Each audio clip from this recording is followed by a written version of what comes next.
오늘 읽지 않았습니다만 본문이 27절부터 시작하는데요. 27절에 부활이 없다고 주장하는 사두개인 중 어떤 이들이 왔다 이렇게 기록하고 있는데, 똑같은 내용을 기록하고 있는 마태복음 22장 23절에는 약간 다르게 기록하고 있어요. 이렇게 기록합니다.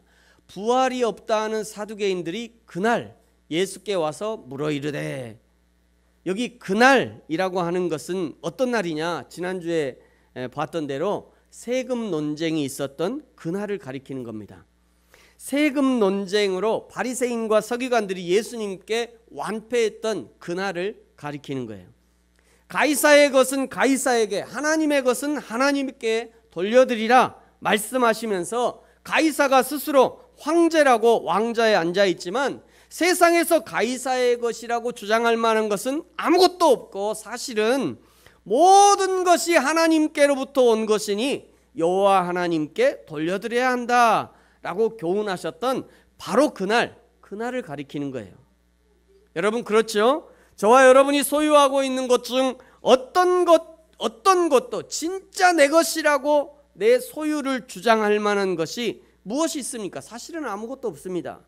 물질도, 명예도, 사랑도, 형제 자매도, 자식들도 사실은 다 하나님께 속한 거죠. 언제든지 어느 순간에든지 여호와 하나님께서 달라시면 내어드려야 하는, 우리는 청지기와 같은 삶을 살고 있는 겁니다. 우리는 청지기예요. 그저 잠깐 맡은 것뿐이에요. 자식들도 잠깐 맡은 것뿐이라니까요. 아내도 남편도 잠깐 맡은 것뿐이에요. 물질이요 잠깐 맡은 것뿐이에요. 우리의 생명이요 잠깐 맡은 것뿐이에요. 하나님이 가자 하면 가야 돼요. 우리의 것이 아니에요. 불의한 농부처럼 주인의 포도밭을 갖고 싶다고 상속자인 주인의 아들까지 죽인다 해서 가질 수 있는 것이 아닙니다. 오히려 주님께 내어드리고 비워드린 사람에게, 그래 착하고 충성된 종아, 네가 착하고 충성되게 잘했으니까 더 받아라, 이런 복이 있는 겁니다. 사랑하는 성도 여러분, 저와 여러분에게 맡겨주신 것은 무엇이 있습니까? 가정을 맡겨주셨고, 직장을 맡겨주셨고, 물질을 맡겨주시고, 건강을 맡겨주시고, 사역을 맡겨주시고, 영혼들을 맡겨주시고, 자녀들을 맡겨주시고, 이 모든 하나님이 맡겨주신 그 모든 믿음의 현장에서 하나님의 권한을 넘보지 말고 그저 자기가 맡은 십자가를 충성스럽게 감당하는 저와 여러분이 되어지기를 예수님의 이름으로 축복합니다. 서기관 바리새인이 예수님께 혼쭐 났다는 소식을 듣고요, 그날 바로 달려온 거예요. 그날 바로 사두개인들이 달려온 거예요. 여러분, 이런 속담 있죠? 가재는 누구 편?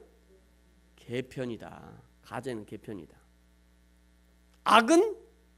악한 거는 누구 편일까요? 악은 사단의 편이다. 가재는 개 편이고요, 악은 사탄 편이에요. 그러니까 서기관, 바리새인, 사두개인 다 같은 편인 거예요. 다. 그러니까 같은 편이니까, 같은 편이 공격당하니까 갑자기 욱한 거죠. 같은 편이니까.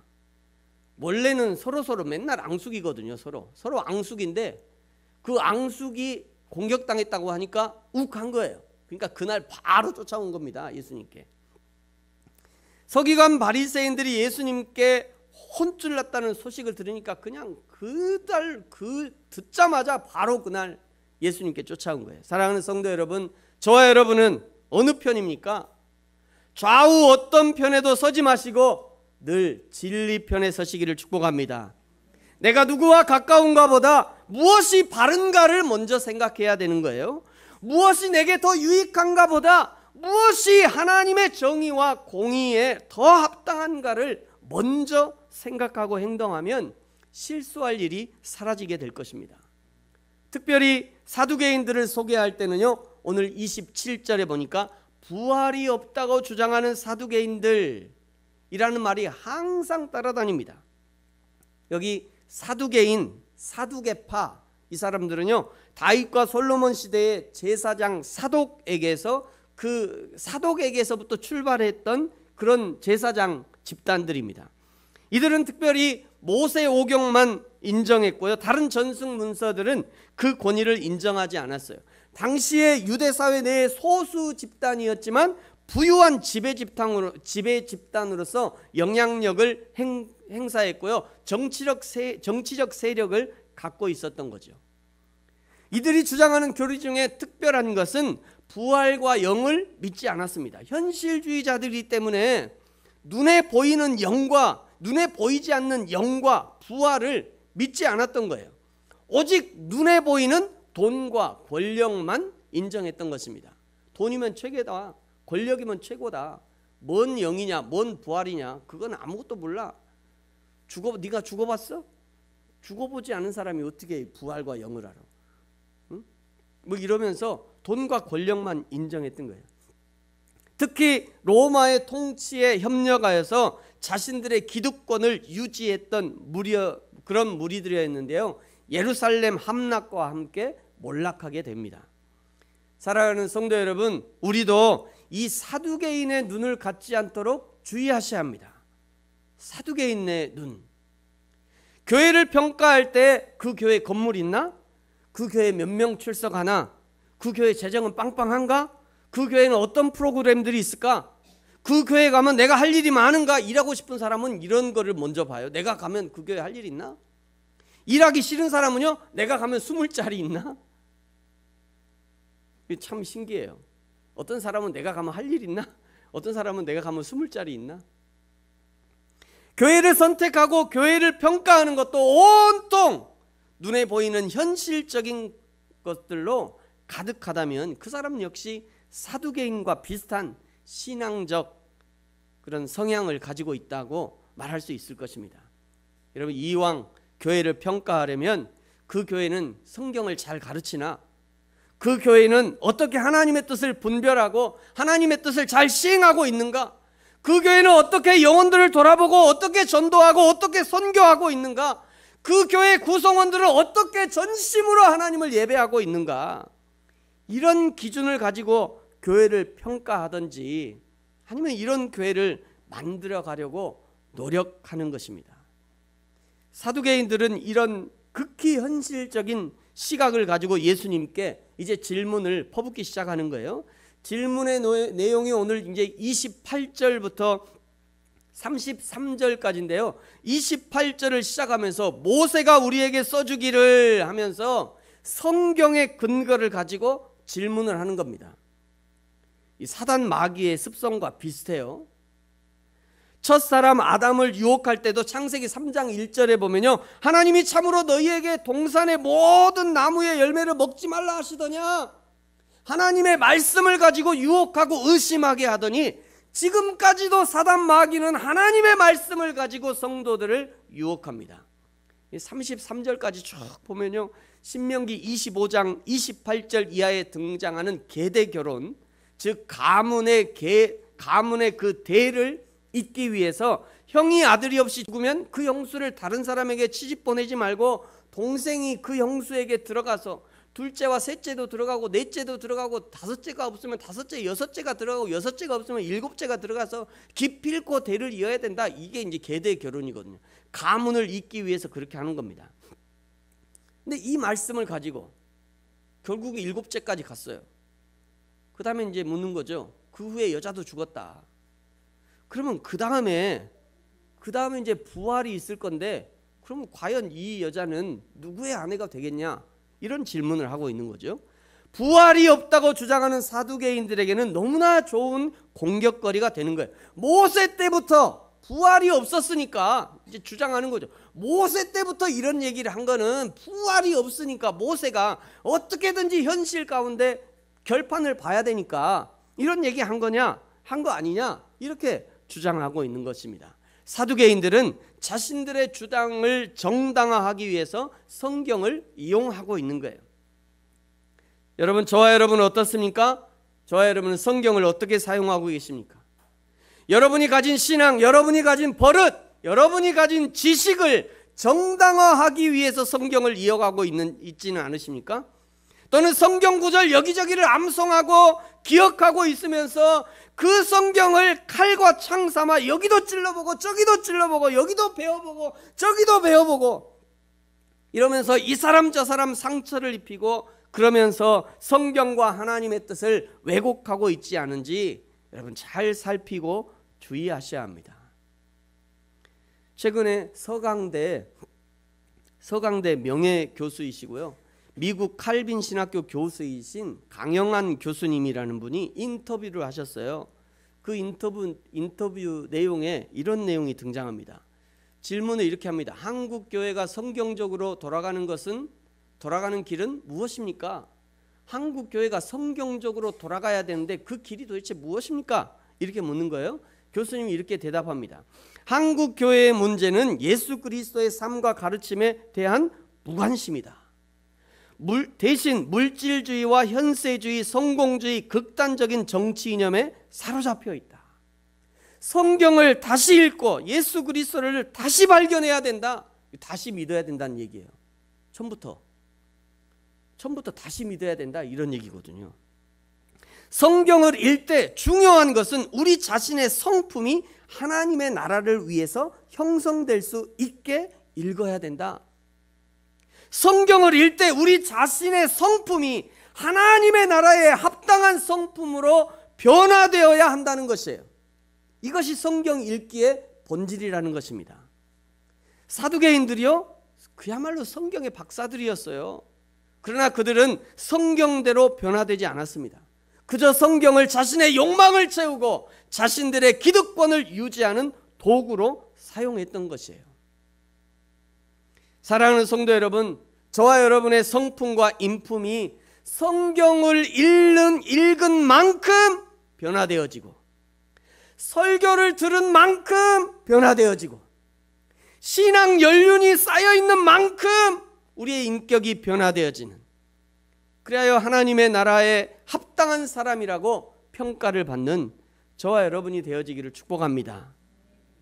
성경을 들이대면서 질문하는 사두개인들에게 예수님 이제 대답하셔요. 34절에 보니까요, 세상의 자녀들은 장가도 가고 시집도 가지만, 세상 사람들은 장가도 가고 시집도 가지만, 35절에 저 세상 하나님의 나라를 얘기하죠. 하나님의 나라는 시집 가고 장가 가는 것이 없다. 36절, 그들은 다시 죽을 수도 없나니 이는 천사와 동등이요 부활의 자녀로서 하나님의 자녀다. 부활한 자들은 천사와 동등이다. 하나님의 자녀다. 다시 죽지 않는다. 그러니까 결혼할 필요가 없다. 저 하나님의 나라에서는 결혼이 필요가 없어. 이런 얘기를 하는 거죠. 그러면서 지금 사두개인들이 오해하고 있는 하나님의 말씀, 부활에 관한 하나님의 정확한 입장을 알려주시고 그들의 잘못을 수정시켜 주십니다. 37절에 이렇게 말씀하시죠. 죽은 자가 살아난다는 것은 모세가 가시나무 떨기에 관한 글에서 주를 아브라함의 하나님이요 이삭의 하나님이요 야곱의 하나님이라 칭하였나니. 자, 38절 같이 읽을까요? 시작. 하나님은 죽은 자의 하나님이 아니요 살아있는 자의 하나님이시라. 하나님에게는 모든 사람이 살았느니라 하시니. 아멘. 여러분, 오늘 이 말씀이 오늘 설교의 제목이자 결론인데요, 이 말씀은 인간과 하나님의 관계가 살아있는 관계라는 것을 역설적으로 말씀하고 있는 거예요. 인간과 하나님의 관계는 살아있는 관계라는 거예요. 즉 하나님은 살아있는 사람에게만 하나님이라는 거예요. 살아있는 사람에게만 하나님인 거예요. 육신은 몸을 지니고 이 세상에서 살아가고 있다 해도 영적으로 거듭나지 못한 사람은, 구체적으로 삶이 변화되지 못한 채로 살아가고 있다면 그 사람은 진정한 의미에서 살아있다고 할 수 없는 거예요. 하나님과의 교제를 나눌 수 없는 거죠. 왜냐하면 하나님은 살아있는 자의 하나님이기 때문입니다. 반대로 육체는 죽었다 해도 중생한 사람, 36절에서 얘기하잖아요.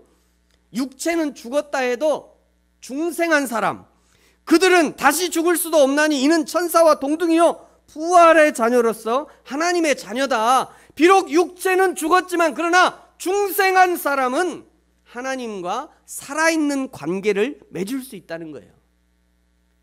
그래서요, 누가는 마가복음 12장 8절 이하에 이 본문이 나오고요, 마태복음 22장 23절 이하에 이 본문이 나오는데, 오늘 이 누가복음에서만 특별히 38절 끝에 하나님에게는 모든 사람이 살았느니라 이렇게 덧붙이고 있는 거예요.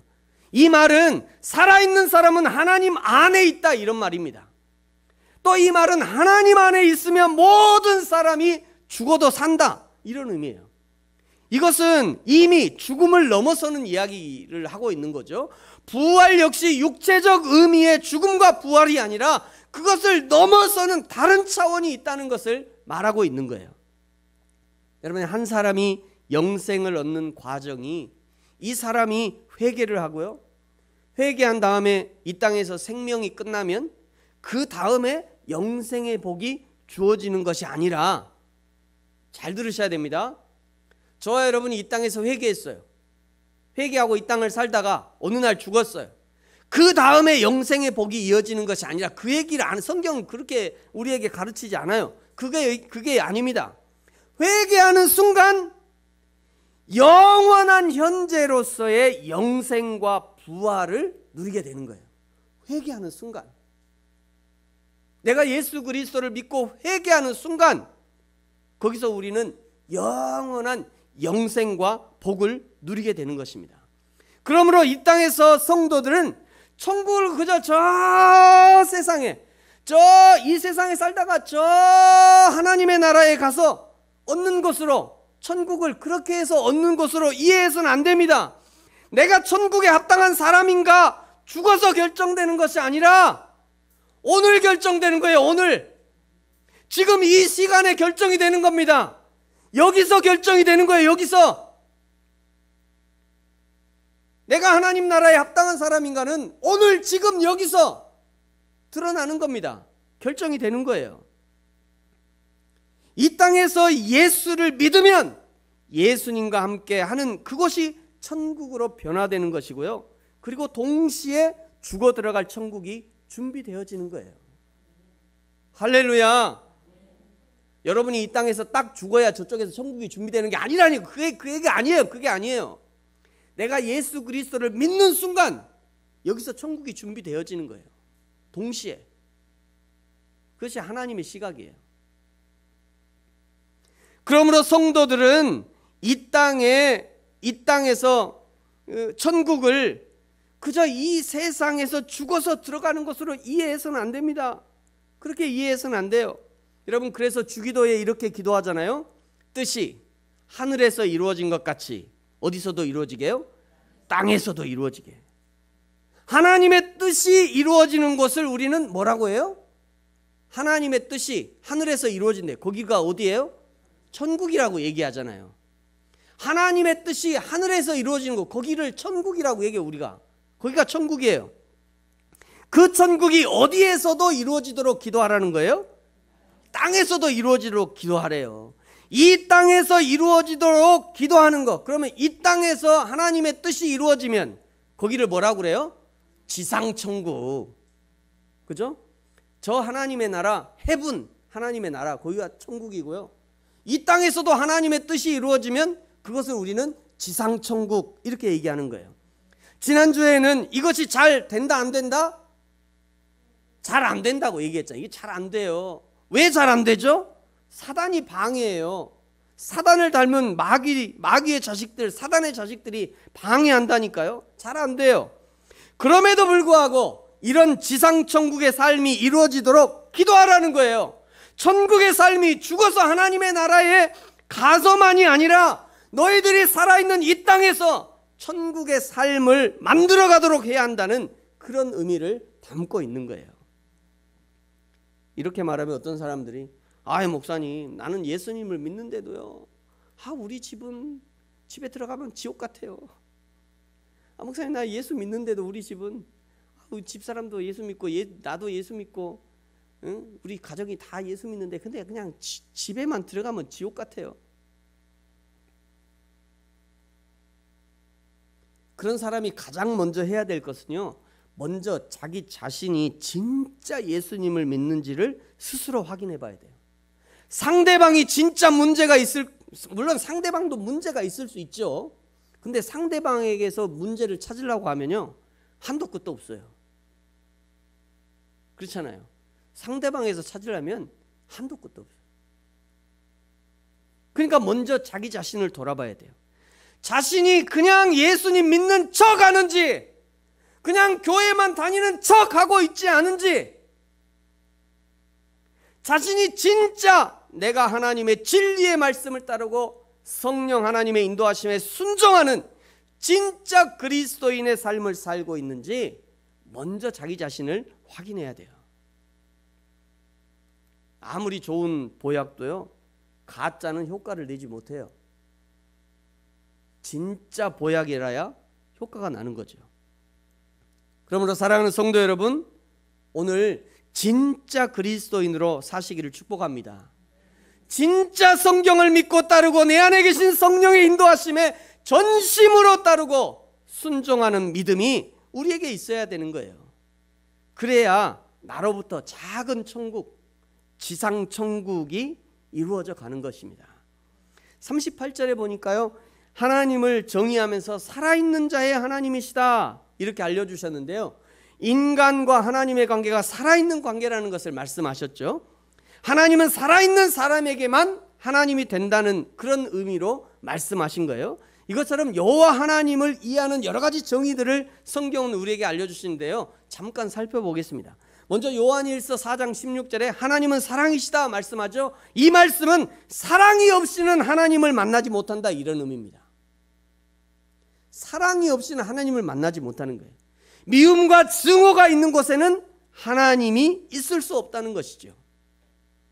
시편 31편 5절에 진리의 하나님 이렇게 말씀하시고, 요한복음 1장 1절에는 말씀은 곧 하나님이시다 말씀하죠.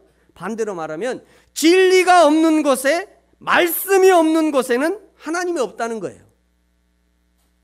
하나님의 진리와 말씀을 떠나서는 하나님을 만날 수 없다, 하나님을 찾을 수 없다, 이런 의미입니다.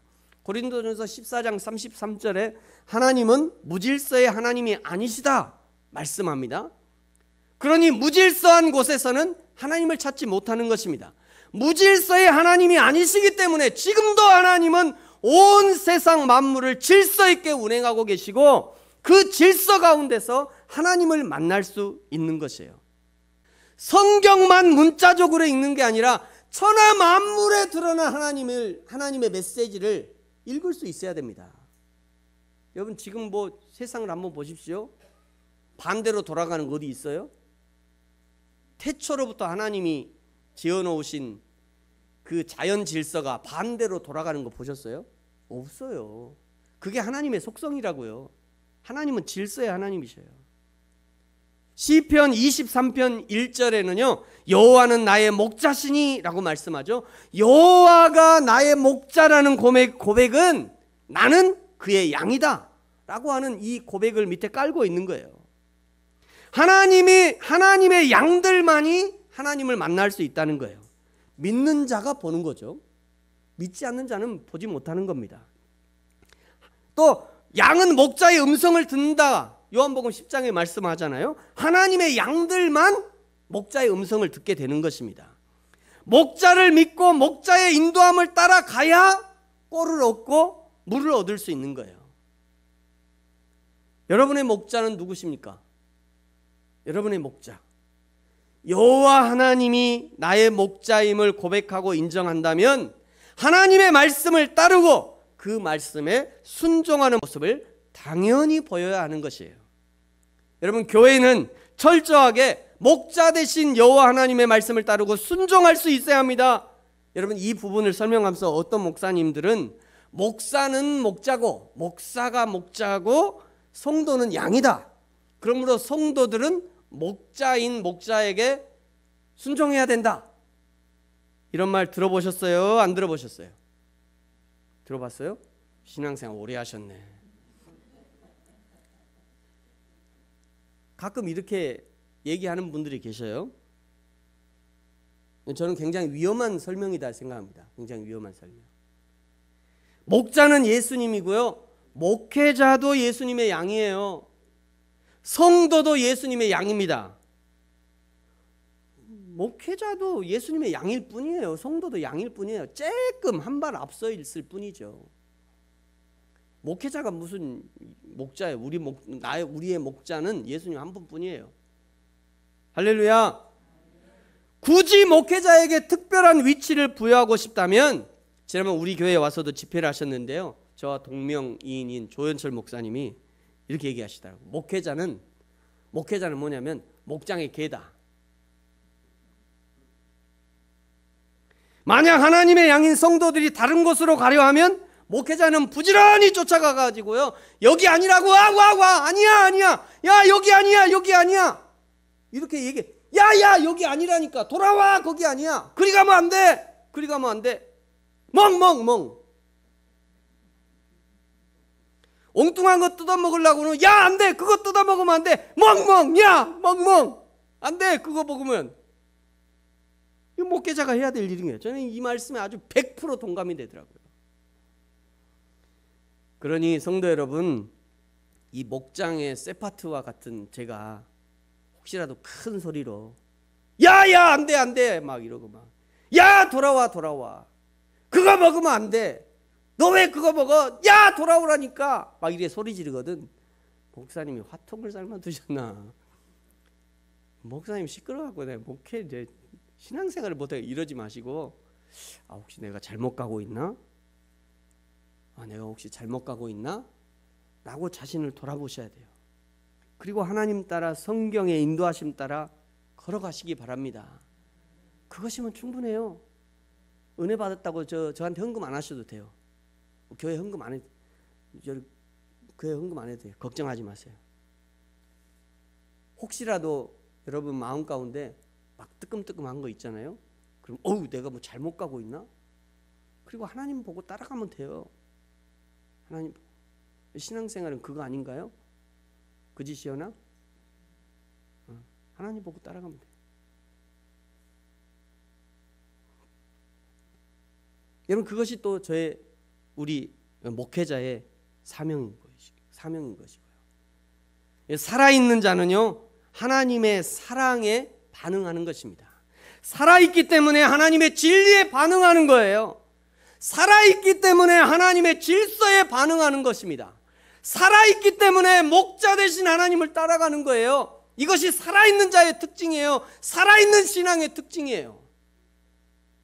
그러므로 뭐 더 많은 특징들이 있을 수 있습니다만, 여러분에게 이런 반응이 있는지를 좀 잘 살피셔야 돼요. 이런 반응. 내가 하나님을 사랑하고 있는가? 교회를 사랑하고 성도들을 사랑하고 있는가? 내가 하나님의 진리를 사모하고 있는가? 내가 하나님의 질서를 지금 잘 지키고 있는가? 내가 목자 되신 하나님, 그 하나님의 인도하심에 순종함에 따라가고 있는가? 이거를 잘 체크하셔야 된다는 거예요. 여러분, 이렇게 부활과 천국에 대해 말씀하시는 예수님을 곁에서 보고 있던 서기관 중에 어떤 사람들이 39절에 보니까, 선생님 말씀을 잘 하셨습니다. 저는 이 말을 참, 오늘 이제 제목은 38절이었는데 저는 이 말이 참 이렇게 좀 깊이 와닿았어요. 선생님 말씀을 잘 하셨습니다. 제가 느끼기에는 이 말이 꼭 그 기세등등하게, 아까는 찾아왔잖아요. 예수님 앞에 기세등등하게 찾아왔는데, 마치 예수님 앞에 무릎을 탁 꿇고는, 선생 되신 예수님, 제가 그 예수님의 말씀에 제가 무릎 꿇습니다. 그것을 인정합니다. 이렇게 들려요. 저는 이 39절의 말씀이. 왜 그러냐면 40절이 뒤에 있기 때문이에요. 40절에 뭐라고 하냐면, 그들은, 부활이 없다고 주장하는 사두개인들은, 이런 의미거든요. 이 사두개인들을 어떻게 했냐면, 사두개인들은 아무것도 인정하지 못하고 입을 꽉 닫아버려요. 이게 반대되는 거죠. 39절에 그들은, 서기관들은 예수님을 인정하면서 무릎을 꿇었다고 그러면, 반대되게 40절에 사두개인들은 입을 꽉 닫은 거예요. 그냥 아무 말도 하지 않은 거예요. 이 예수님의 명쾌한 대답에 수긍하고 믿음의 자리로 나아가는 자들도 있지만 침묵으로 일관하면서 여전히 비신앙의 자리에 머물러 있는 자도 있다는 것이에요. 참으로 비겁하고 불쌍한 자들이죠. 사랑하는 성도 여러분, 저와 여러분은 자신의 무지와 자신의 어리석음이 드러날 때 어떻게 반응하십니까? 나의 무지함, 나의 어리석음을 수용하는 사람이라면 그 사람은 분명 오늘보다 내일 발전할 가능성이 있는 사람일 것이에요. 그러나 나의 무지와 어리석음이 드러날 때 그럴 리 없다고, 내가 그렇게 안 된다고, 내가 그렇게 하면 그러면 안 된다고 그냥 벌쩍벌쩍 뛰면서 견디기 어려워하는 사람들이 있는데요. 여러분, 그럴 거 없습니다. 왜 그러냐면 우리는 다 하나님 앞에 무지한 자들이에요. 목사라고 뭐 다 합니까? 아니, 저는 맨날 얘기합니다만 늘 얘기하는 목사라고 다 몰라요. 저도 잘 모릅니다. 죄송합니다. 저도 잘 몰라요. 그래서요, 찬송가 304장에 이렇게, 오늘 이제 이따 헌금 드릴 때 찬송할 건데 이 4장에 이렇게 얘기하잖아요. 3절에 하늘을 두루마리 삼고 바다를 먹물 삼아도 한없는 하나님의 사랑 다 기록할 수 없다. 왜 다 기록할 수 없죠? 모르니까 기록을 못하는 거예요. 모르니까.